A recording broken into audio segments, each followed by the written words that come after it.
हरियाणा खास पर आज हमारे साथ है चित्रकार और कवित्री वाजदा मैम, जो हाल ही में सीनियर फेलोशिप के लिए चयनित हुई है भारत के सांस्कृतिक मंत्रालय की ओर से। मैम, सबसे पहले तो आपको शुभकामनाएं और बधाई इस चीज़ के लिए कि आप जो है इस सीनियर फेलोशिप के लिए चयनित हुई हैं भारत के सांस्कृतिक मंत्रालय की ओर से। तो चित्रकला। चित्रकला में, हाँ। तो मैं यूं पूछना चाहूंगा कि आज के समय में जो चित्रकारी है, खास करके यूं देखा जा रहा है कि ग्रामीण परिवेश के अंदर ये चीजें जो है गायब हो रही है। मतलब लोग जो हैं वो चित्रकारी की इस फील्ड के अंदर आना नहीं चाह रहे होते। पारिवारिक पृष्ठभूमि इसके लिए जो है वो एक तरह से वहां पर जमीन तैयार नहीं है इसके लिए। माता पिता यूं कहते हैं कि ये कोई मतलब पेट भरने वाला जो है ना करियर नहीं है, करियर नहीं है। तो क्या भविष्य देखते हो आप चित्रकारी का? पहले तो आपको शुक्रिया पवार। और ये जो आप बता रहे हैं कि ग्रामीण परिवेश में या गांव में इस तरह से चित्रकला का लोप हो रहा है इस वक्त, तो मैं ये नहीं समझती कि वहाँ से लोप हो रहा है। और जहाँ तक चित्रकला के क्षेत्र में काम करने की या उसको एक कैरियर की तरह अपनाने की बात है, तो ये ऐसा शहरों में भी है, ऐसी बात नहीं है। शहरों में भी बहुत सारे जो जिनके माता पिता जो दूसरी दूसरी उस जॉब में है, जैसे जिनके माता पिता डॉक्टर इंजीनियर या इस तरह से उसमें सरकारी सेवाओं में, तो उन्हें लगता है कि उनके बच्चे जो है इस तरह की जॉब्स में जाएं। वो भी बहुत ज़्यादा नहीं चाहते कि हम इस तरह का, मतलब मेरे हमारे बच्चे प्रोफेशन को ले या प्रोफेशन के तौर पे अपनाएं कि मतलब जहाँ हमेशा एक आर्थिक रूप से एक जद्दोजहद बनी रहे, मतलब उसमें निश्चिंतता नहीं है, अगर उसमें ऐसे थोड़ा सा देखा जाए तो। और दूसरी बात ये भी है कि अ, पहले से और अब में, जब हम अपने उससे ग्रेजुएशन कर रहे थे या हमने पोस्ट ग्रेजुएशन किया, तब से और अब में मैं पाती हूँ कि ये पेंटिंग, चित्रकला, फाइन आर्ट्स और संगीत या ये इस तरीके की जो और कलाएं हैं, इनका आकर्षण और महत्व दोनों बढ़ा है। लोग इसको कैरियर के तौर पे अपनाना चाहते हैं। एक जिनके माता पिता इस तरह की रुचियों में वो रुचि रखते हैं, इन विधाओं के प्रति, या इनको महत्व देते हैं या इनका महत्व को समझते हैं, और थोड़ा इसके बारे में थोड़ा गहराई से वो चीज़ें उन्हें उनकी जानकारी में है, तो वो ऐसा नहीं है उनके बच्चे आ रहे हैं। या अब ये भी है कि मेरे ख्याल से चित्रकला है या इस तरह से और भी जो विधाएं हैं, एक जनरेशन से अब दूसरी जनरेशन और तीसरी जनरेशन आ रही है। तो उनके जो बच्चे हैं तो वो अगर लेना चाहते हैं या इसको अपना कैरियर बनाना चाहते हैं, तो वे अब मना नहीं करते, पहली बात। और रही ये ग्रामीण क्षेत्रों की और इसकी बात, तो मुझे ये लगता है कि ये पहले भी था और ये अभी भी है।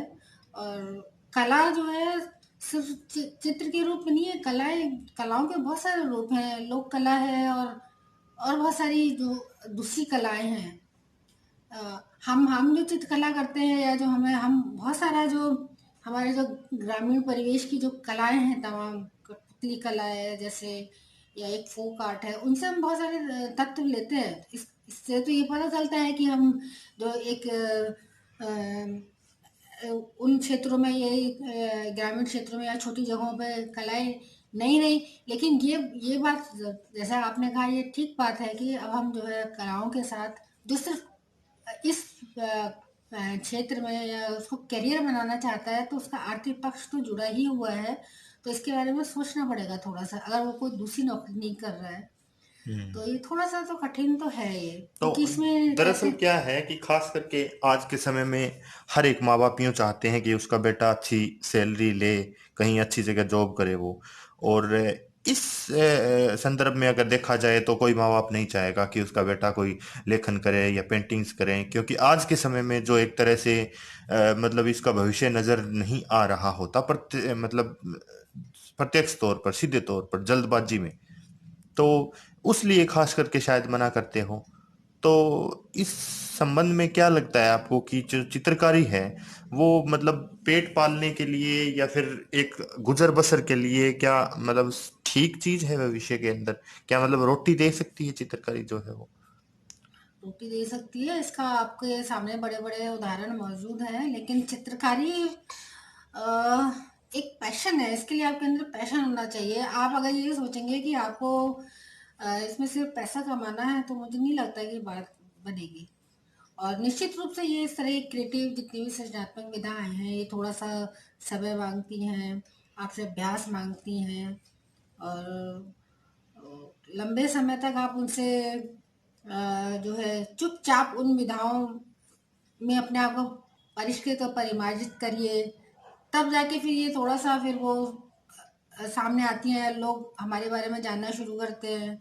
तो लेकिन आप शुरू से ही अगर ये है कि केवल अ, पैसा कमाना, तो मुझे नहीं लगता। और जहाँ तक पेरेंट्स या माता-पिता की बात है, तो निश्चित रूप से वो सारे बच्चे मतलब माता-पिता चाहते हैं कि उनके बच्चे, उनकी ज़िंदगी जो है एक अच्छी आराम से गुज़रे, उनका आर्थिक पक्ष मज़बूत हो, तो शायद इस वज़ह से भी मना करते होंगे। चाहते हुए भी मना करते होंगे। जैसे मैं देखती हूँ अपने आस-पास के माहौल में या अपने घर में भी, जिनके फादर इस तरह की नौकरियों में हैं, तो बहुत सारे लोग हैं वो देखते हैं आजकल टीवी में और तमाम चीज़ों में बहुत ज़्यादा इसका आता है। ये इससे बहुत थोड़ा-सा ग्लैमरस फ़ील्ड हो गए हैं, ऐसा लगता है। तो वो चाहते हुए भी वो नहीं चाहते, चाहते हुए भी नहीं चाहते, वो चाहते हैं कि कुछ ऐसी जॉब करें जिसमें उनका एक आर्थिक पक्ष बहुत मजबूत रहे, क्योंकि बिल्कुल। महँगाई भी बहुत तो ज़्यादा है एक आजकल। तरह से मैम देख, चित्रकारियों के अलग अलग प्रकार है। पिछले कई महीनों से मैं जो है आपकी पेंटिंग्स देख रहा हूँ। आप एक अमूर्त चित्रकारी आप करते हैं।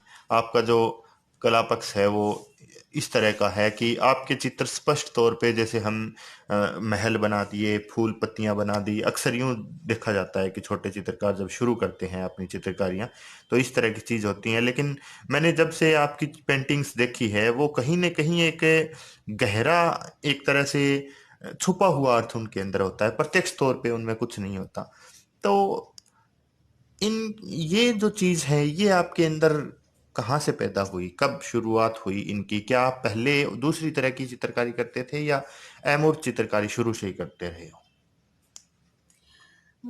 औरों की तरह मेरी भी शुरुआत एक वैसी हुई जैसे कि कॉलेज में परंपरागत तरीके से होती है, एक कि मेरे पास बीए, मेरे पास पेंटिंग थी, मैं ग्रेजुएशन, पोस्ट ग्रेजुएशन में मेरे पास ये चित्रकला सब्जेक्ट था। तो जिस तरह से वहाँ पे हमें एकेडमिक उसमें सिखाया जाता है कि फिगर बनाना और ऑब्जेक्ट को देख के ड्रॉ करना, क्योंकि ये बेसिक है, ये तो हमको सीखना ही पड़ेगा। और जब हम इसको कोर्स करके निकलते हैं, बाहर आते हैं, तो हमारे ऊपर एक लंबे समय तक एक एकेडमिक प्रभाव तो रहता ही रहता है मेरे ख्याल से। और हम उसके प्रभाव में चित्रकारी करते हैं। इसके अलावा हम जो मास्टर्स पेंटर्स हैं, जैसे हमारा जो जो इतिहास हम पढ़ते हैं पेंटिंग्स का, उनको उनकी हम स्टडी करते हैं उस टाइम, और उनका भी प्रभाव हमारे पर पड़ता है। मुझे लगता नहीं कि फ़ौरन हम अपना हमारी एक शैली बन सकती है। शैली जो है एक बहुत बाद में जाके बनती है, और वो किस रूप में बनेगी ये हमें भी नहीं पता होता है। इस तरह से मैंने भी, मतलब जब मैं वहाँ से मैंने किया पोस्ट ग्रेजुएशन, वहाँ पे छोटे शहरों में तो आप भी इस चीज़ को जानते होंगे कि जैसे कि आपने सवाल भी किया था कि क्या हालत होती है, उसी तरह से वहाँ कोर्स भी होते हैं यूनिवर्सिटीज़ में भी। तो हमने भी उसी तरह से पढ़ाई की, तो मुझे ये लगता था कि केवल फिगर्स बनाना ही पेंटिंग है, मैं ये ऐसा सोचती थी उस टाइम। और हम और चीज़ बना नहीं पाते थे, और क्या कहते हैं कि बिल्डिंग्स बनाना या ये चीज़ें इस तरह से, ये पेड़ पौधे भी फिगर्स के अलावा ये चीज़ें भी एक कैनवस पे आ सकती है, मैं ये सोच नहीं पाती थी वहाँ पे, क्योंकि ये चीज़ हमें बताई नहीं गई थी बहुत वो। और तो इस तरह से मतलब फिगर से मैंने बनाना शुरू किया। और लेकिन जब मैं दिल्ली आई यहाँ पर, यहाँ एक मैं ये कह सकती हूँ कि मैं 2004 में दिल्ली आई, और एक तब मुझे ये लगता था जैसे मैं चित्रकला को लेके एक ज़ीरो पे खड़ी हुई हूँ और एक नई शुरुआत यहाँ से हुई मुझे। और बहुत सारे अनुभव बहुत हुए मुझे, बहुत सारी चीज़ें सीखी मैंने, यहाँ के शोज़ देखे, बहुत सारे आर्टिस्टों से मिलना हुआ। गढ़ी में मैंने 5-6 साल तक काम किया। आर्टिस्ट स्टूडियो जो ललित कला अकेडमी की तरफ से दिया जाता है, ये छात्रवृत्ति के तौर पे 1 साल के लिए। फिर उसके बाद हम खुद भी कुछ-कुछ टाइम के लिए ले सकते हैं। तो वहाँ मैंने बहुत सारी चीज़ें देखी। तो वो करते-करते जब मैं फिगर्स करने लगी और उस समय उसके बाद मैं थोड़ा-सा पेड़-पौधों और नेचर को लेकर, पत्तियाँ इनको लेकर मैं पेंट करने लगी।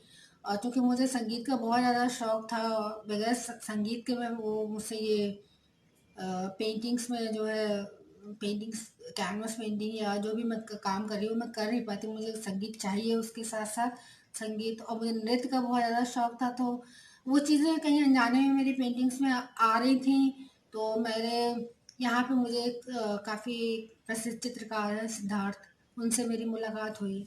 उन्होंने मेरी पेंटिंग्स को देखा, तो एक पेंटिंग उन्होंने मेरी देखी जिसमें एक स्त्री आकृति बनी हुई थी और उसके पीछे बहुत सारा पत्ती, डालें, टहनियाँ या पेड़ इस तरह से बना हुआ था। तो उनको लगा कि, बोले कि तुम ये फिगर हटा हटा दो, अगर तुम खाली इस चीज़ को बनाओ, तुम्हारी पेंटिंग में इतना सारा संगीत है, म्यूज़िक है इसको। जी। तो उन्होंने मुझे मतलब मैं जब उन्होंने वो ये बात कही उस समय तो मुझे बहुत चीज़ें समझ नहीं पाती थी। मैं एकदम से चमत्कृत हो गई कि वास्तव में मुझे संगीत और डांस का इतना ज़्यादा शौक था, उन्होंने इस चीज़ को उसमें पकड़ लिया मेरी पेंटिंग में। फिर मैंने उस हिसाब से वो उस तरह से वो उसको बहुत रिदमिक एक लयात्मक संगीत जो मेरे अंदर जो बसा हुआ था उसको लेते हुए जो पेंटिंग्स बनाई, फूलों को बनाया, अपनी भावनाओं को अभिव्यक्ति दी उस माध्यम से। फिर धीरे धीरे मुझे करते करते करते मुझे लगा कि मतलब मुझे लगता है कि कोई भी एक क्रिएटिव वो इंसान होता है तो उसके अंदर एक बेचैनी और एक तलाश तो होती है। मुझे लगा कि और कुछ मुझे और आगे कुछ और जानना चाहिए, या मैं शायद अभी अपने अंदर को नहीं समझ पा रही हूँ। जब तक इंसान अपने आप अपने अंदर को अपने स्व को एक लेवल तक समझ नहीं पाएगा तब तक वो आगे बढ़ना उसका मुश्किल है, मुझे ऐसा लगता है। फिर एक एक उस पे आके मुझे आगे लगा यार, ये तो मैं जो है कई बार मुझे ऐसा लगा कि जो मेरे अंदर जो उमड़-घुमड़ रहा है, जो मेरे आंतरिक भाव हैं, वो कई बार जो ये जो बाहरी जो मैं ये बनाती हूँ, पेड़ बना रही हूँ या मैंने जो फिगर्स बनाए, उसको ड्रॉ करने में मुझे वो मैं भूल जाती हूँ, या उस पे ज़्यादा मेरा ज़ोर हो जाता है बाहरी आकृतियों पे। तो जी। मुझे लगा कि नहीं, मुझे जो है जो जो भावनाएँ हैं उस पे ज़्यादा ज़ोर देना है।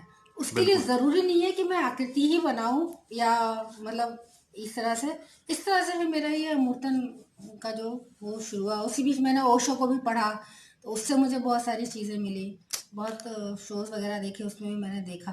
तो वो जी। धीरे-धीरे मेरा मूर्तन की तरफ मेरा वो रुझान। लेकिन अक्सर ये देखा जाता है, खास करके साहित्य की या कला की जब आलोचना होती है या एक समीक्षक दृष्टि से उनको देखा जाता है, खास करके प्रगतिशील जो एक खेमा है वो यूं कहता हुआ नजर आता है कि अ, आप समाज को बदलाव के लिए आप कितना प्रयास कर रहे हो। तो वो चीजें मुझे लगता है कि अमूर्त चित्रकारियों में प्रत्यक्ष रूप से दिखाई नहीं दे रही होती। तो आपको क्या लगता है कि ये जो मतलब चित्रकारी है, ये एक आनंद के लिए मात्र की जाती है या फिर सामाजिक बदलाव की एक तरह से पुट इनके अंदर रहता है, या फिर कोई और आपका व्यू इस संबंध में? ये आप ये जो आनंद की बात कर रहे हैं, ये आनंद अगर किसी चित्र को देखकर या रंग को देखकर आता है तो ये क्या कम महत्वपूर्ण है? क्या ये समाज के लिए ज़रूरी नहीं है? बिल्कुल, बिल्कुल। तो ये एक इतना बड़ा महत्व तो अपने आप ही आपने खुद इस चीज़ को जैसे कहा कि आनंद आता है।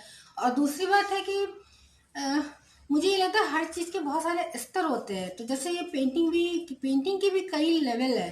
जैसे मैं अपना मानती हूँ, मैंने फिगर से शुरू किया, फिर धीरे-धीरे कोई ज़रूरी नहीं है कि सारे लोग अमूर्तन में ही चले जाएँ। फिगर में भी बहुत सारे लोग आगे बढ़ते हैं, लेकिन हम अपने आप को परिष्कृत और मार्जित करते जाते हैं, वो धीरे-धीरे फिर हमारी एक शैली बनने लगती है। तो बिल्कुल, बिल्कुल। मैं नहीं समझती कि एक चित्रकार, एक आर्टिस्ट का रोल समाज के लिए नहीं है। अगर वो उसको एप्रिशिएट कर पा रहा है, उसको वो चीज़ आनंद दे रही है, वो तो है ही है। इसके अलावा जो ये लोगों की कलात्मकता को, जो उनकी जो सुरुचि है उसको परिष्कृत करता है। बिल्कुल। हमारे ये अशोक वाजपेयी साहब का मैं कहीं लेक्चर सुन रही थी, उन्होंने कहा कि ये जो है एक समाज के लिए एक सौंदर्य शास्त्रीय अवधारणा को बनाती है कला, जो है चित्र जो है। तो बिल्कुल। ये चीज मुझे याद हो गई। हम्म। अब चाहे वो मूर्त कला हो चाहे अमूर्त कला हो, लेकिन उसका बहुत एक किसी भी समाज में एक अहम रोल है। अगर ऐसा नहीं होता तो हम अपना, अगर आप प्राचीन समय से देखें, कहीं का भी, चाहे वो इंडिया का भी हो, कहीं का भी, कला हमेशा से जुड़ी हुई है साथ में। और कला से या चित्रों से हम अपना इतिहास शुरू करते हैं। बिल्कुल। बिल्कुल। बच्चा जब पढ़ना शुरू करता है तो ए फॉर एप्पल, वो एप्पल पहले पहचानता है, अक्षर बाद में पहचानता है। ये बात अलग है कि बाद में वो अक्षरों से या शब्दों से ज़्यादा जुड़ता चला जाता है, और चित्र जो शायद पीछे होते चले जाते हैं। तो ये जो एक तरह से भारतीय जो कला का इतिहास मतलब काफी पुराना रहा होगा, और पारंपरिक रूप से मतलब हम चित्र पुराने समय के देखते ही आए हैं। वो मतलब किसी तरह की कला हो, बेशक वो अजंता एलोरा की गुफाएं हो, जो चाहे वो आदिकाल के चित्र हो, कहीं आदिमानवों द्वारा बनाए हुए। तो ये जो चीज एक तरह से ये कला है, सरकार इसको बचाने के लिए क्या प्रयास कर रही है, और प्रयास कर रही है तो किस किस तरह के प्रयास जो है सरकार की ओर से किए जा रहे हैं चित्रकारी को, कलाओं को बचाने के? सरकारों ने प्रयास किए हैं, उन्होंने बहुत सारे पहले, मुझे मेरे ख्याल से इस ये जैसे आप बता रहे हैं जनता की चित्रकला है, या इन सब में इन इसकी गुफाओं के उनको उनके संरक्षण को उनका उन्होंने संरक्षण किया। उसको लेके बहुत सारी किताबें भी छापी गई हैं या बनाई गई हैं, जो बराबर हमारे कोर्स में, जिन्हें हमने पढ़ा है। और आजकल के दौर में तो शायद मुझे नहीं लगता इतना ज़्यादा, लेकिन फिर भी कुछ कुछ कुछ कुछ क्या, बहुत ज़्यादा भी सरकारों ने किया है। बहुत सारी एकेडमीज बनाई गई हैं, जैसे ललित कला एकेडमी है, और बहुत सारे रीजनल सेंटर्स बनाए गए प्रमोट करने के लिए। और कलाकारों के लिए छात्रवृत्तियाँ बनाई गई, कई तरह की छात्रवृत्तियाँ हैं। और ये जैसे ये फेलोशिप है, इसमें जूनियर फेलोशिप है, सीनियर फेलोशिप है। और कुछ कुछ गैलरीज हैं जो वो कलाकारों को बहुत कम रेट पे, मतलब वो किराए पे उपलब्ध कराती हैं। हालांकि ये चीज़ें मतलब ये कम है। अब लगता है जैसे कलाकारों की संख्या ज़्यादा हो रही है, उन्हें ज़्यादा ज़रूरत है, वो चीज़ कम है। और एक चीज़ मुझे ये भी लगती है कि अगर कलाकारों को थोड़ी सी आर्थिक सहायता मिले तो शायद वो अपना जो बेस्ट उनके अंदर जो छुपा हुआ बैठा होता है कहीं ना कहीं, वो ज़रूर निकल के सामने आएगा। लेकिन वो कई बार इतने सारे दबाव काम करते हैं, आर्थिक दबाव तो निश्चित रूप से काम करता है। तो जो अंदर जो एक असली वो जो छुपा हुआ है, कई बार नहीं निकल के आता सामने। बिल्कुल। तो बेहद शुक्रिया मैम आपका कि आप हरियाणा खास के लिए जो है समय आपने निकाला। तो बहुत शुक्रिया आपका भी। Thank you ma'am.